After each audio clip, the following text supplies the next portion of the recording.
Kita ke informasi berikutnya. Keresahan melanda warga Cikande, Serang, Banten. Kawasan permukiman mereka terkontaminasi zat radioaktif jenis cesium-137 dan usulan relokasi mengemuka. Selain harus pindah sementara waktu, sejumlah pabrik tempat warga mencari nafkah juga ditutup. Akibatnya warga kini tidak lagi memiliki penghasilan.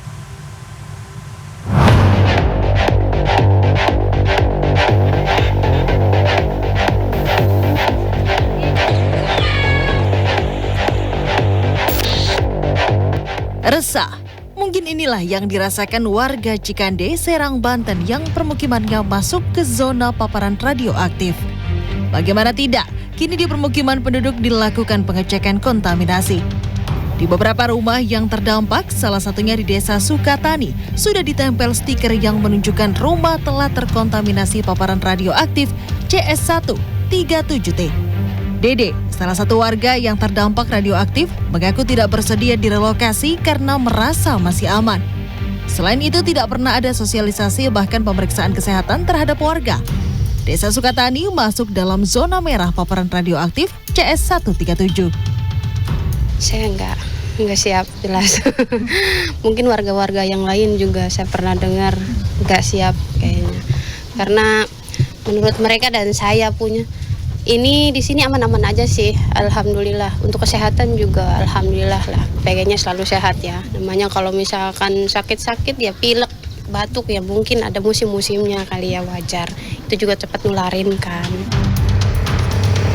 Sejak informasi penemuan zat radioaktif merebak, suasana desa Barengkok yang berada tak jauh dari lokasi kawasan industri modern Cikande, Kabupaten Serang, Provinsi Banten mendadak lesu. Warga tak lagi bebas beraktivitas. Kekhawatiran bertambah ketika sejumlah pabrik di wilayah ini dihentikan operasinya untuk kepentingan investigasi dan pembersihan. Padahal pabrik menjadi sumber mata pencaharian utama bagi warga. Penutupan pabrik bukan hanya berdampak pada perekonomian, tetapi juga psikologis warga. Sebagian dari mereka mengaku cemas, takut, dan tak tahu sampai kapan kondisi ini akan berlarut. Dengan adanya dampak radioaktif ini ke masyarakat masih baik-baik saja, masih sehat-sehat saja.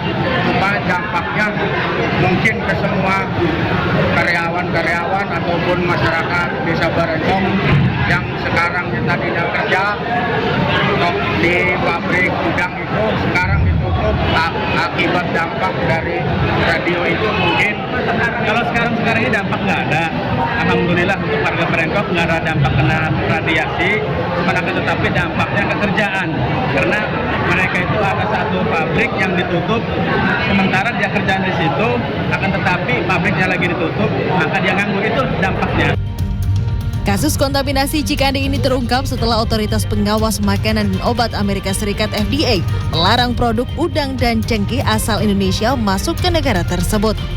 Larangan ini hasil uji sampel oleh FDA dan menemukan kontaminasi radionuklida cesium-137.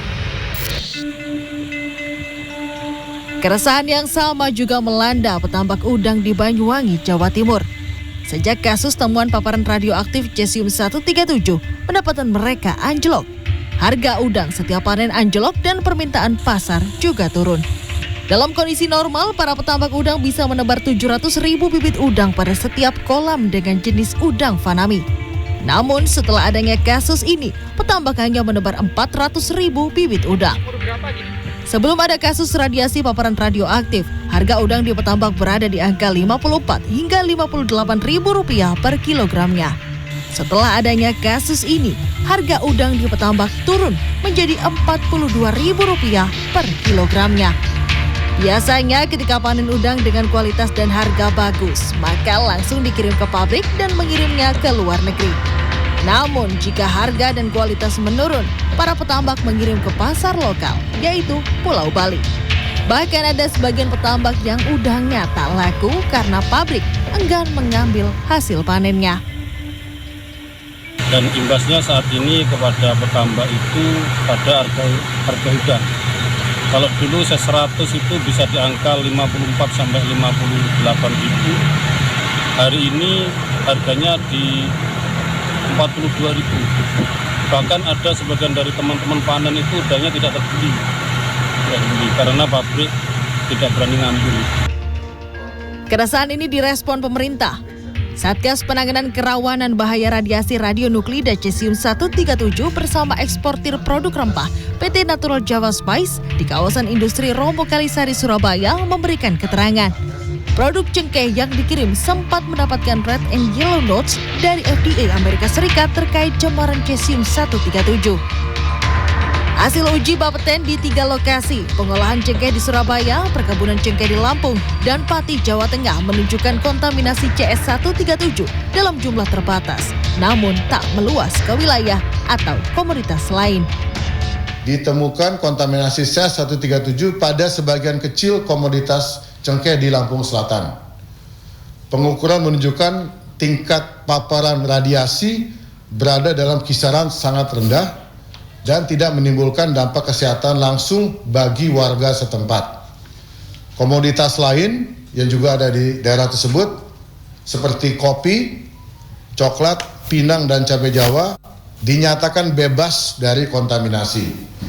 Jadi hasil survei kampung bapeten di Lampung itu dari sisi nilai paparan radiasi tidak sebesar yang ada di Cikande, dan sumber dari kontaminasi sedang didalami, meskipun di sana juga ada indikasi perguruan, tetapi di perguruan itu kan tidak ada indikasi kontaminasi. Jadi ini yang memang kami sedang mencari tahu lebih dalam sumbernya.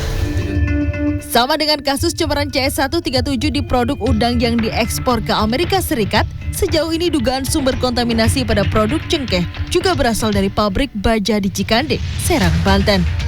Namun, bagaimana cemaran CS137 bisa sampai ke lokasi terduga terkontaminasi seperti perkebunan cengkeh di Lampung masih diselidiki. Tim Liputan CNN Indonesia.